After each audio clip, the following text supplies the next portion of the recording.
मौर्य साम्राज्य का इतिहास भारतीय उपमहाद्वीप के इतिहास में एक ऐसा स्वर्णिम अध्याय है जिसने भारत की राजनीतिक, सांस्कृतिक और प्रशासनिक संरचना को नई दिशा दी। और इस महान साम्राज्य की नींव रखने वाले थे चंद्रगुप्त मौर्य, अनिर्णीय, जिन्हें भारत का पहला सम्राट कहा जाता है क्योंकि उन्होंने छोटे छोटे बिखरे हुए राज्यों को एकजुट कर एक विशाल साम्राज्य की स्थापना की थी और जिनकी गाथा संघर्ष, साहस, रणनीति और अदम्य इच्छा शक्ति से भरी हुई है। कहते हैं कि चंद्रगुप्त का जन्म 340 ईसा पूर्व के आसपास एक साधारण परिवार में हुआ था। कुछ ग्रंथों में उल्लेख मिलता है कि वे मौर्य वंश से थे, जबकि कुछ जगह यह भी कहा जाता है कि वे निचले वर्ग से आए थे। लेकिन उनकी प्रतिभा और नेतृत्व क्षमता ने उन्हें महान सम्राट बना दिया। चंद्रगुप्त बचपन से ही तेजस्वी, बुद्धिमान और साहसी थे। किंवदंती है कि जब वे छोटे थे तो उनकी मुलाकात महान शिक्षक और रणनीतिकार आचार्य चाणक्य से हुई। चाणक्य ने उनकी काबिलियत को पहचाना और उन्हें शिक्षा दीक्षा देकर राजनीति, नीति, युद्ध कला, कूटनीति और शासन चलाने की बारीकियां सिखाईं। यही चाणक्य आगे चलकर उनके मार्गदर्शक और साम्राज्य की स्थापना में प्रमुख स्तंभ बने। उस समय भारत की स्थिति बहुत जटिल थी। मगध राज्य में नंद वंश का शासन था, जो अपनी प्रजा पर अत्याचार करता था और भारी कर लगाता था।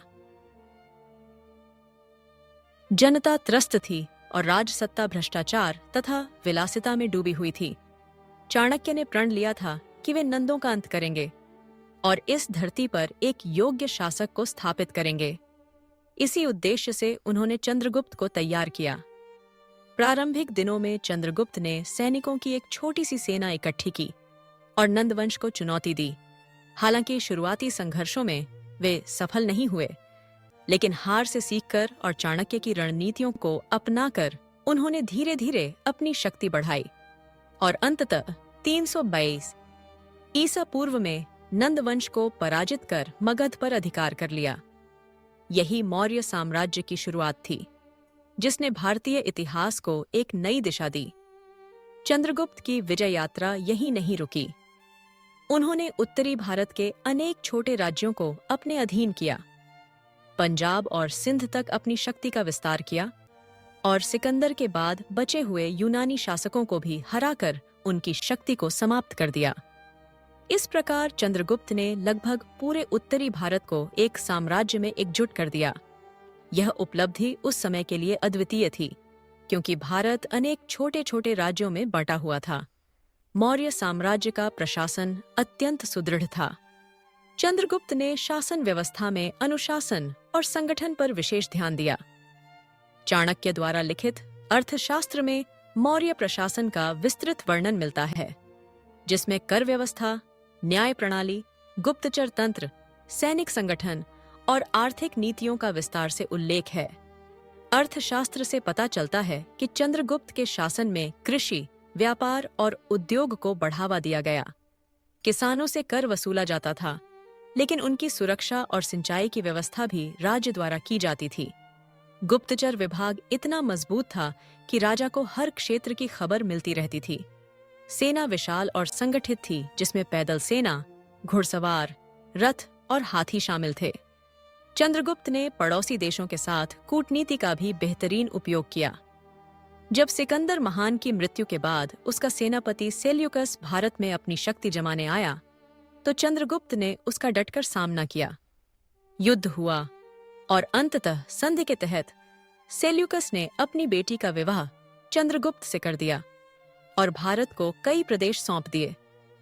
इस संधि से मौर्य साम्राज्य और भी सशक्त हुआ और यूनान के साथ मैत्रीपूर्ण संबंध स्थापित हुए। चंद्रगुप्त का शासन जनता के कल्याण और सुरक्षा पर आधारित था। उनके साम्राज्य में कानून व्यवस्था का कड़ाई से पालन किया जाता था।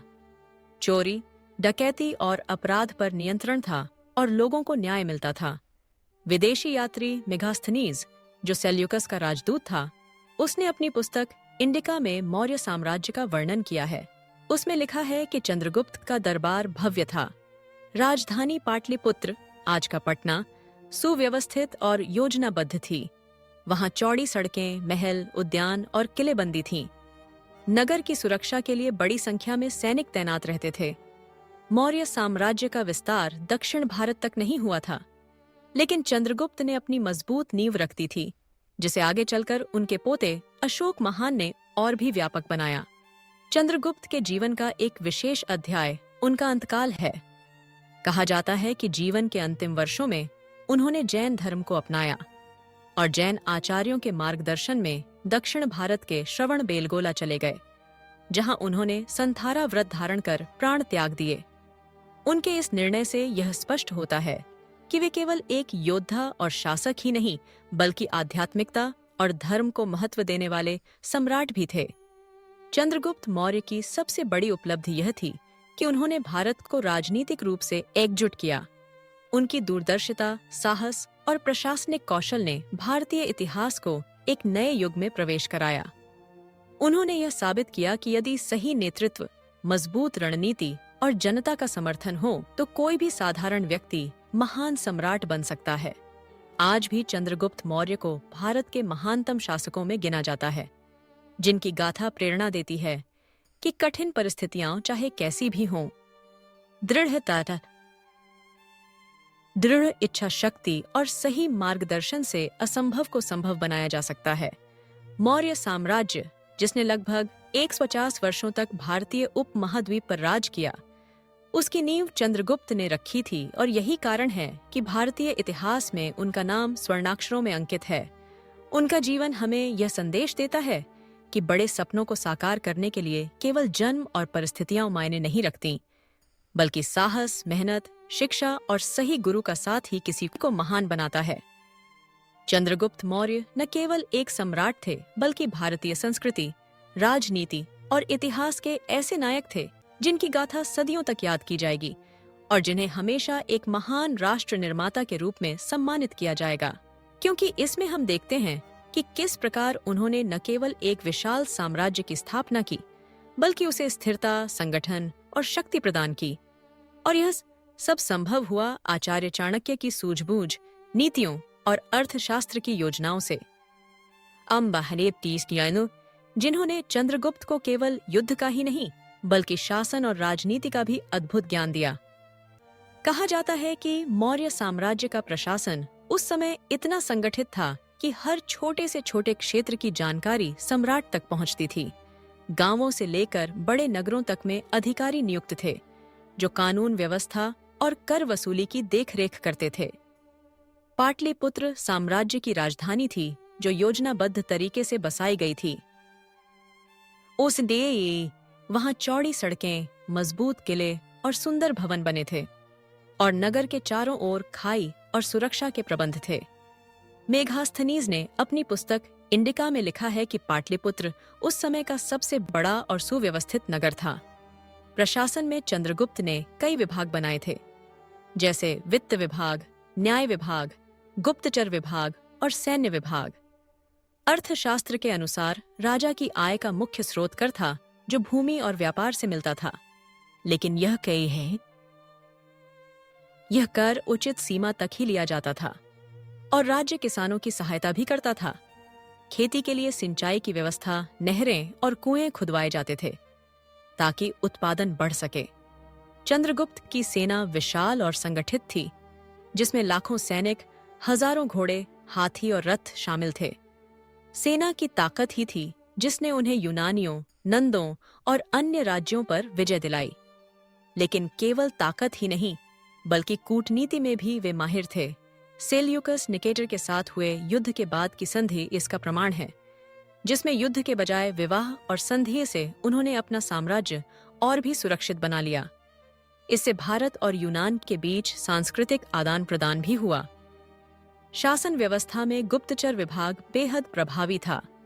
गुप्तचर राजा को हर समय यह सूचना देते रहते थे कि किस क्षेत्र में विद्रोह की आशंका है, कहां अपराध बढ़ रहे हैं और कौन सा अधिकारी भ्रष्टाचार कर रहा है। इस कारण साम्राज्य में स्थिरता बनी रही और अपराध पर नियंत्रण रहा। चंद्रगुप्त जनता के कल्याण पर विशेष ध्यान देते थे।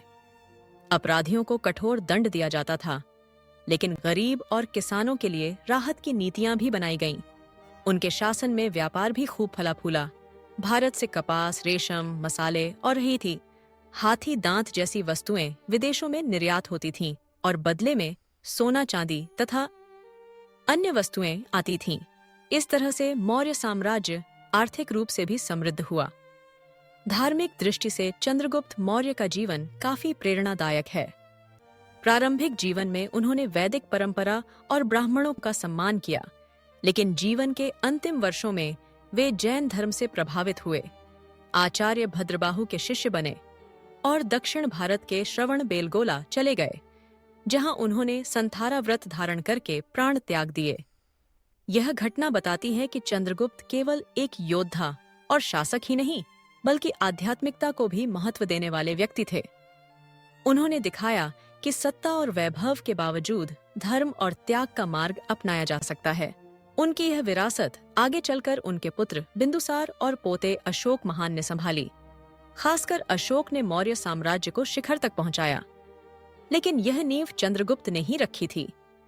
इतिहासकार मानते हैं कि यदि चंद्रगुप्त मौर्य और चाणक्य का गठबंधन न होता, तो शायद भारत का इतिहास अलग होता। चाणक्य की दूरदर्शिता और चंद्रगुप्त की वीरता ने मिलकर भारत को पहली बार एक केंद्रीकृत राजनीतिक शक्ति दी। इस कारण चंद्रगुप्त को भारत का पहला सम्राट कहा जाता है। उनका जीवन हमें यह सिखाता है कि चाहे शुरुआत कितनी ही साधारण क्यों न हो, यदि दृढ़ संकल्प, सही मार्गदर्शन और कठिन परिश्रम हो तो व्यक्ति महान सम्राट बन सकता है।